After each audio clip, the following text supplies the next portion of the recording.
So, Mataji, how did you how did you come to Vedanta? Well, it's a very, very interesting story. Um, our family was actually raised in a suburb of San Diego, and in 1965, I think it was, my older brother um, went to Berkeley for his first year, and then suddenly we got a phone call from him. My mom got a phone call from him, and he said that he was dropping out of Berkeley because he had met this Swami at the Vedanta Society of Berkeley, and was so deeply impressed by him that he just did it on the spur of the moment. So and then, as far as the family went, my dad was just crushed, and my mom was sobbing and crying and all of that, and she just didn't know what to think, because we have to remember that this is the mid-60s when everything was starting to foment, So and my parents, of course, were still back in the 40s and 50s. So, but anyway, she was extremely hurt, really hurt, and her back went out and that. But she was a very strong person, and she one day she asked me, and I was up in Fullerton. I was in college there, and she asked me if I would like to drive up there and see what's happening. And so one day we did, and we knocked on the door, and I'll never forget this Swami's face. It's just he was just amazing. He opened up the door. He spoke very softly, and he said, "Oh, won't you come in?" So we came in. We had tea, and he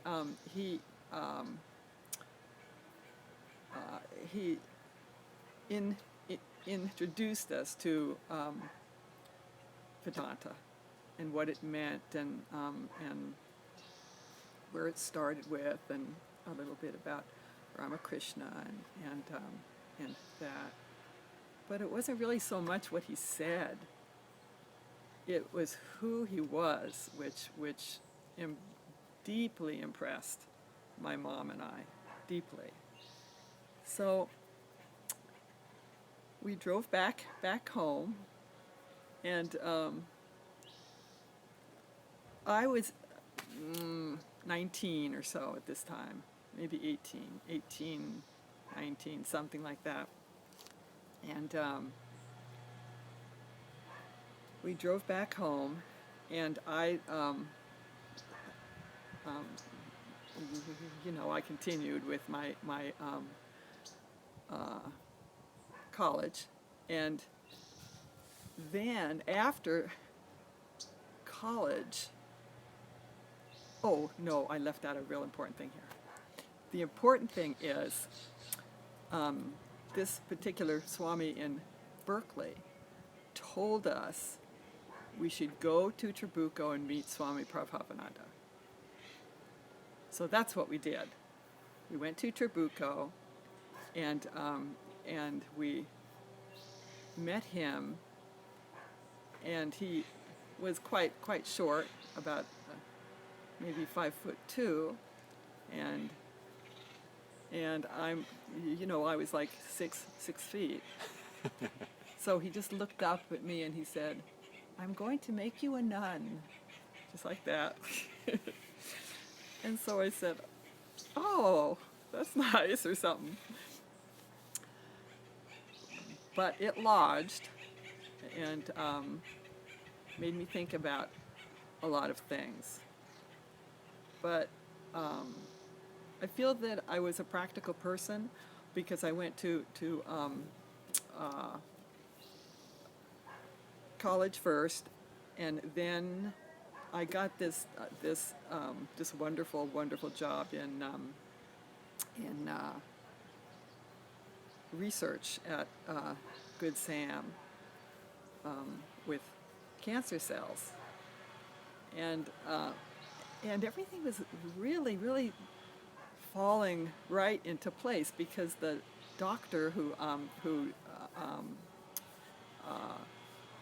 supported me and stuff in the work was a very close friend of the Messines, one of our couples here.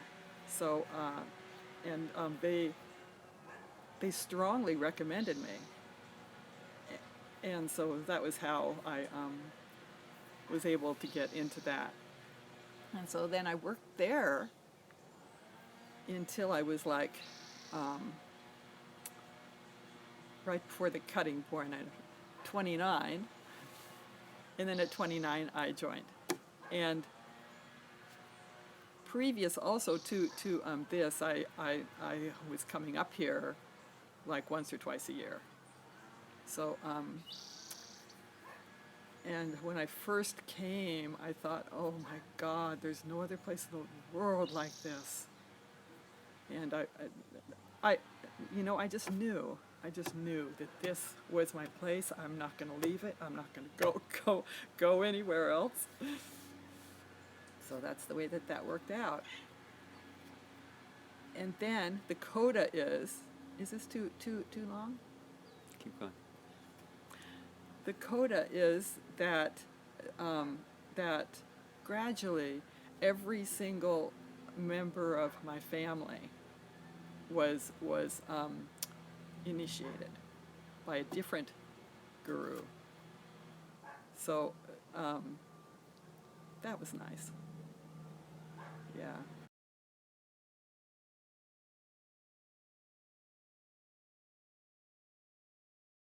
So tell us about how you heard the call to monastic life. Well, first of all, my brother,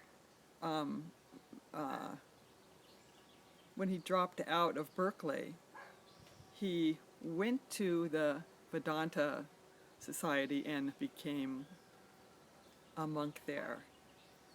And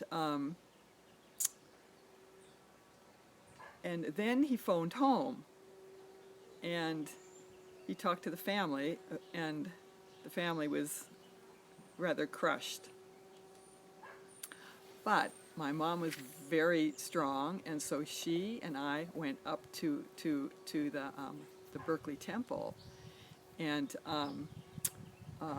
knocked on the door, and I just took one look at that Swami's face and knew, this is what I want. This is what I want in life. I want what he has. And so then we went back, and he told us to go down and meet Swami Prabhavananda, and which we did. And Swami Prabhavananda looked up at me and said, "I'm going to make you a nun." And I knew that I had some more living to do and all of this because I was like 18. But eventually, that's what happened. I was made a nun. Is that it? I don't know. What time? What happened when you how did that happen that he knew that he was going to make you a nun? Because he was my predestined guru. And then you came to Santa Barbara. How did it feel? Oh gosh, it was like walking on it was like walking in paradise the first time.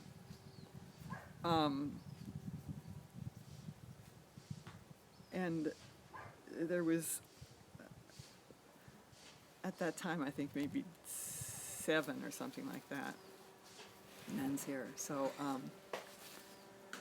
yeah, it's just the whole feel. It was so different from where I grew up that it was just like night and day. So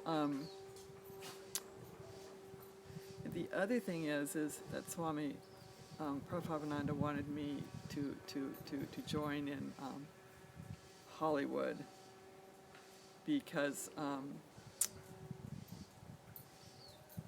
he thought that I was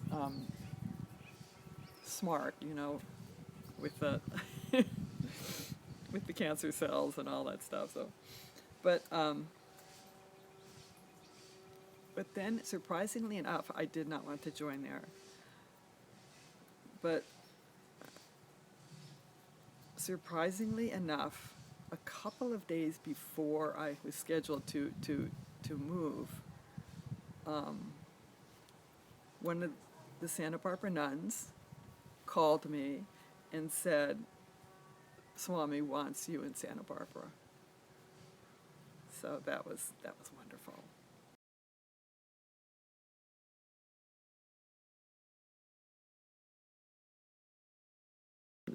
This is Bhavaprana. Third question: What would you say to someone who comes to you and sort of feeling drawn to monastic life, but they don't know, they're not sure? How do you know if monastic life is for you? Yes. What I would say is to come and meet the nuns and talk to the nuns. Most of us have had these doubts and everything, and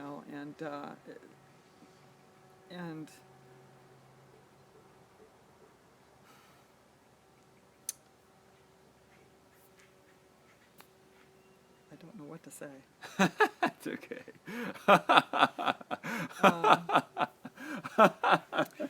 I'm trying to think. But I mean, basically, what it comes down is it's your karma, too. But of course, is this still on? It doesn't have to be. Just tell me. Okay. Don't tell the camera. Tell me. If someone is feeling drawn to monastic life, but is it really for me? Can I really do that? What would you tell them? Well, I'd say if it all depends on how strong you feel about it. If you feel really, really strong about it, then I would say yes. But if you're just shopping around and looking and stuff like that, then I'd say no. The other thing that I would to most people, this does not apply to everybody, is to go out in the world and have experience what's there, and then you have more of a comparison, and so it's easier to make the choice. That would be my thing. That's what I did. So Good. Thank you.